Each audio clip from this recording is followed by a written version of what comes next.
Olá, irmãos amados, graça e paz a todos, sejam muito bem-vindos a mais um vídeo do canal Uma Mente em Cristo. Eu sou a Kissila e hoje, para honra e glória do nosso Pai, faremos a leitura do 223º dia. Iniciaremos o livro de Neemias, capítulo 1, versículo 1 ao capítulo 3, versículo 14. Livro de 1 Coríntios, capítulo 7, versículos 1 ao 24. Salmos, capítulo 31, versículos 19 ao 24 e Provérbios, capítulo 21, versículo 4. E hoje iremos iniciar a leitura do livro de Neemias, que viveu no século V a.C., durante o exílio do povo judeu na Pérsia. Neemias era um servo em posição de confiança. Ele era copeiro do rei Artaxerxes, no Império Persa. O templo já havia sido reconstruído, mas os muros de Jerusalém estavam em ruínas há mais de 140 anos. Provavelmente, o próprio Neemias foi quem escreveu esse livro como um diário pessoal de oração, estratégias e guerra espiritual. Muito provavelmente foi escrito em Jerusalém, capital espiritual de Israel, símbolo da presença de Deus no meio do povo. Então, hoje iremos iniciar o livro de Neemias, mas antes, vamos agradecer ao nosso Pai e pedir a direção para o estudo? Pai amado, graças te damos por tudo. Te agradecemos pelo teu amor, pelo teu cuidado e te pedimos perdão por todos os nossos pecados, pois somos errantes e totalmente dependentes da tua misericórdia. Te pedimos que o Espírito Santo de Deus nos dê a direção nessa leitura para que nós tenhamos o entendimento da tua palavra de acordo com a tua vontade. Que assim seja em nome do Senhor Jesus Cristo. Amém. Livro de Neemias, capítulo 1, versículo 1 ao capítulo 3, versículo 14. Palavras de Neemias, filho de Acalias. No mês de Quisleu, no 20º ano, quando eu estava na cidadela de Susã, veio Anani, um dos meus irmãos, com alguns homens de Judá. Então lhes perguntei a respeito dos judeus que escaparam e que sobreviveram ao exílio e a respeito de Jerusalém. E eles me responderam: os restantes, os que sobreviveram ao exílio e se encontraram lá na província, estão em grande miséria e humilhação. As muralhas de Jerusalém continuam em ruínas e os seus portões foram destruídos pelo fogo. Quando ouvi essas palavras, eu me sentei, chorei e lamentei por alguns dias. Fiquei jejuando e orando diante do Deus dos céus. Eu disse: ah, Senhor, Deus dos céus, Deus grande e temível, que guardas a aliança e a misericórdia para com aqueles que te amam e guardam os teus mandamentos. Estejam atentos os teus ouvidos e os teus olhos abertos, para que atendas à oração do teu povo, que hoje faço diante de ti, dia e noite, pelos filhos de Israel, teus servos. Faço confissão dos pecados dos filhos de Israel, os quais temos cometido contra ti. Eu e a casa de meu pai pecamos, temos procedido de forma totalmente corrupta contra ti, e não guardamos os mandamentos, nem os estatutos, nem os juízos que ordenaste a Moisés, teu servo. Lembra-te da palavra que ordenaste a Moisés, teu servo, dizendo: se vocês forem infiéis, eu os espalharei entre os povos. Mas se vocês se converterem a mim e guardarem os meus mandamentos, e os cumprirem, então, ainda que os seus desterrados estejam nos lugares mais distantes da terra, de lá os ajuntarei e os trarei para o lugar que escolhi para fazer habitar o meu nome. Estes ainda são teus servos e o teu povo que resgataste com o teu grande poder e com a tua mão poderosa. Ah, Senhor, esteja atento, Estejam atentos os teus ouvidos à oração do teu servo e à oração dos teus servos que se agradam de temer o teu nome. Faze com que o teu servo seja bem-sucedido hoje e encontre misericórdia diante desse homem. Nesse tempo eu era copeiro do rei. No mês de Nissan, no 20º ano do reinado de Artaxerxes, uma vez posto o vinho diante dele, eu o peguei e ofereci ao rei. Ora, nunca antes eu tinha estado triste diante dele. Então o rei me disse: por que o seu rosto está triste se você não está doente? Isso tem de ser tristeza do coração. Então eu fiquei com muito medo e lhe respondi: que o rei viva para sempre. Como não estaria triste o meu rosto se a cidade onde estão sepultados os meus pais está em ruínas e os seus portões foram queimados? O rei me disse: O que você me pede agora? Então orei a Deus dos céus e disse ao rei: Se for do agrado do rei e se este seu servo encontrou favor na sua presença, peço que o rei me envie a Judá, a cidade onde estão os túmulos dos meus pais, para que eu a reconstrua.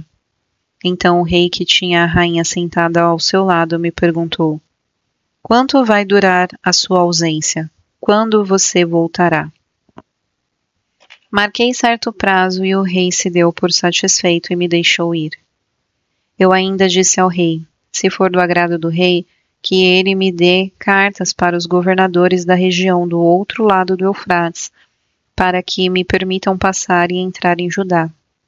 E também uma carta para Asaf, guardar das florestas do rei, para que me dê madeira para as vigas dos portões da cidadela do templo, para as muralhas da cidade e dela do templo, para as muralhas da cidade e para a casa em que deverei me alojar. E o rei me deu o que eu pedi, porque a mão bondosa do meu Deus estava sobre mim.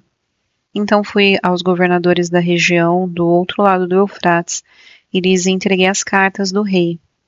Ora, o rei tinha enviado comigo oficiais do exército e cavaleiros, mas Sambalate, o Horonita, e Tobias, o servo amonita, ficaram sabendo disto, e não lhes agradou nem um pouco que alguém estivesse interessado no bem dos filhos de Israel.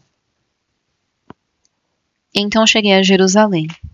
Depois de esperar 3 dias, me levantei à noite, junto com poucos homens que estavam comigo. Não declarei a ninguém o que o meu Deus havia posto no meu coração para eu fazer em Jerusalém. Não havia comigo animal algum, a não ser o que eu montava.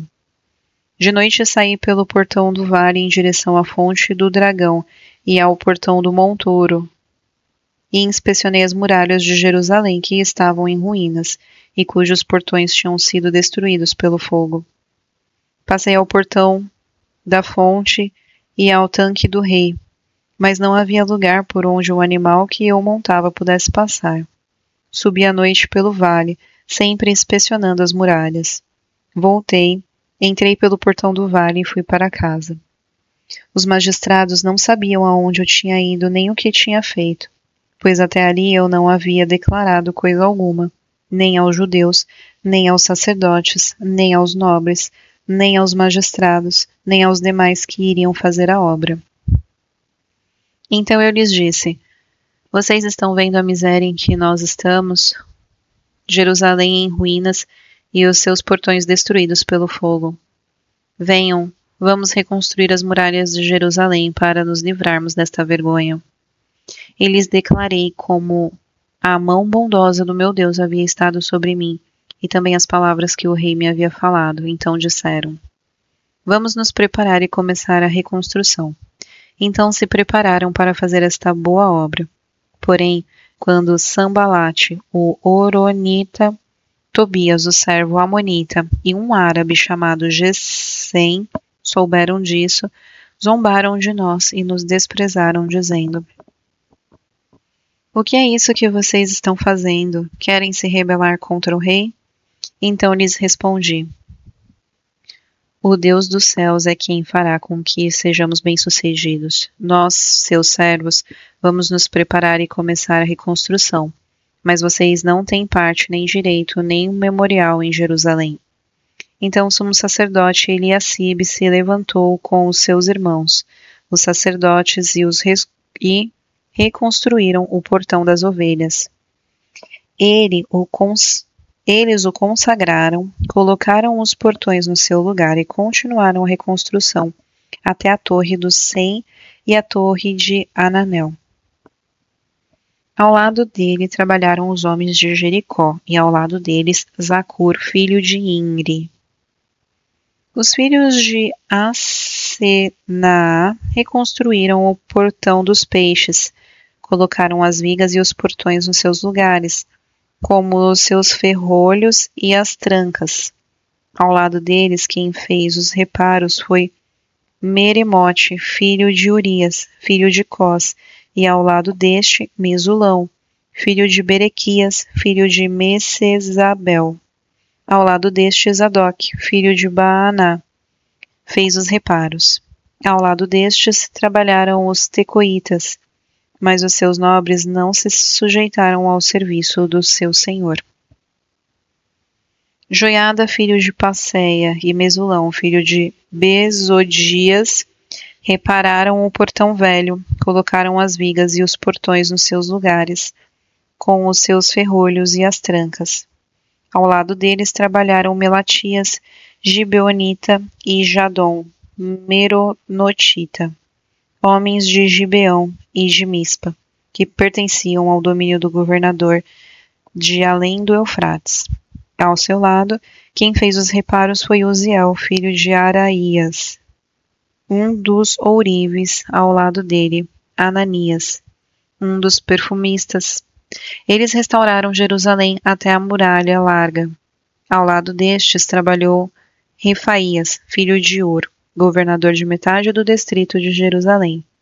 Ao seu lado, Gedaías, filho de Arumafe, fez os reparos em frente à casa.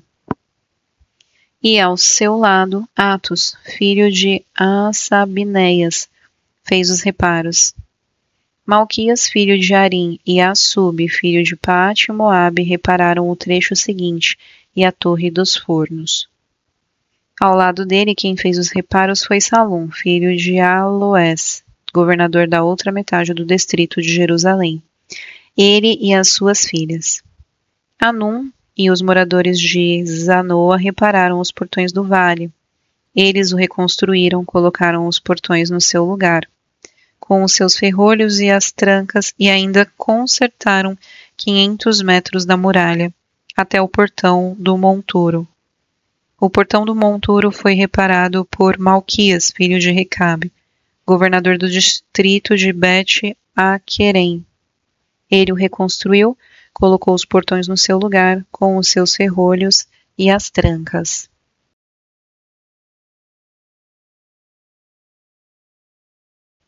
Livro de 1 Coríntios, capítulo 7, versículo 1 ao versículo 24. Quanto ao que vocês me escreveram, é bom que o homem não toque em mulher.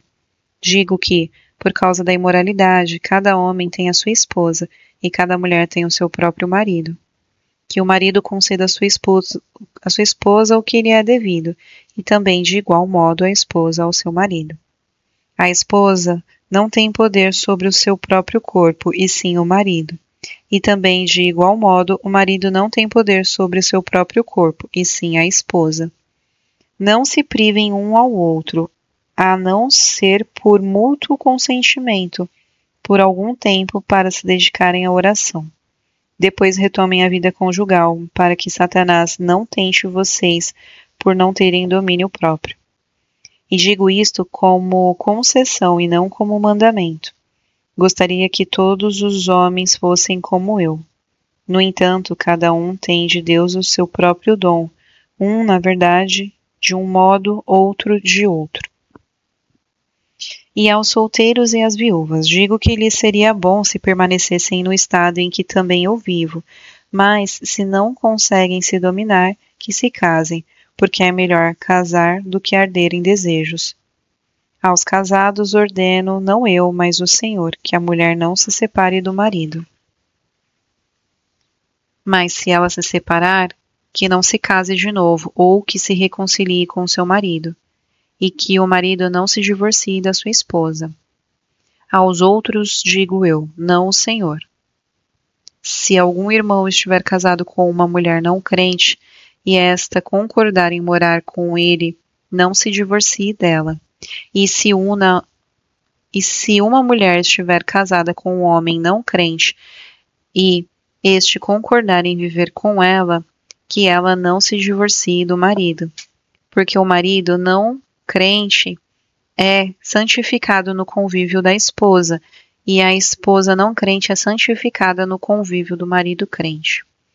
Se não fosse assim, os filhos de vocês seriam impuros, porém agora são santos. Mas se o não crente quiser separar-se, que se separe. Em tais casos, não fica sujeito à servidão nem o irmão nem a irmã. Deus chamou vocês para viverem em paz. Pois você, ó mulher, como sabe se salvará o seu marido? Ou você, ó marido, como sabe se salvará a sua mulher? No mais, de cada um ande segundo o que o Senhor lhe concedeu, conforme Deus o chamou. É isto que ordeno em todas as igrejas. Foi alguém chamado estando circunciso? Não desfaça a circuncisão. Foi alguém chamado estando incircunciso? Não faça incircuncidar. A circuncisão em si não é nada, a incircuncisão também não é nada, mas o que vale é guardar os mandamentos de Deus. Cada um permaneça na convocação em que foi chamado. Você foi chamado sendo escravo? Não se preocupe com isso, mas se você ainda pode tornar-se livre, aproveite a oportunidade. Pois quem foi chamado no Senhor sendo escravo é liberto, que pertence ao Senhor. Do mesmo modo, quem foi chamado sendo livre é escravo de Cristo. Vocês foram comprados com preço. Vocês foram comprados por preço. Não se tornem escravos de homens. Irmãos, cada um permaneça diante de Deus na condição em que foi chamado. Livro de Salmos, capítulo 31, versículos 19 ao 24. Como é grande a tua bondade, que reservaste aos que te temem, da qual usas diante dos filhos dos homens, para com os que em ti se refugiam. No recôndito da tua presença, tu os esconderás das intrigas humanas. Num esconderijo os ocultará do conflito de línguas. Bendito seja o Senhor que engrandeceu a sua misericórdia para comigo numa cidade sitiada. Eu disse na minha pressa, estou excluído da tua presença, mas tu ouviste a voz das minhas súplicas quando clamei por socorro teu. Amem o Senhor todos vocês que são os seus santos. O Senhor preserva os fiéis, mas retribui com abundância aos soberbos. Sejam fortes e que se revigore o coração de todos vocês que esperam no Senhor. Livro de Provérbios, capítulo 21, versículo 4. Olhar arrogante e coração orgulhoso, a lâmpada dos ímpios, são pecado.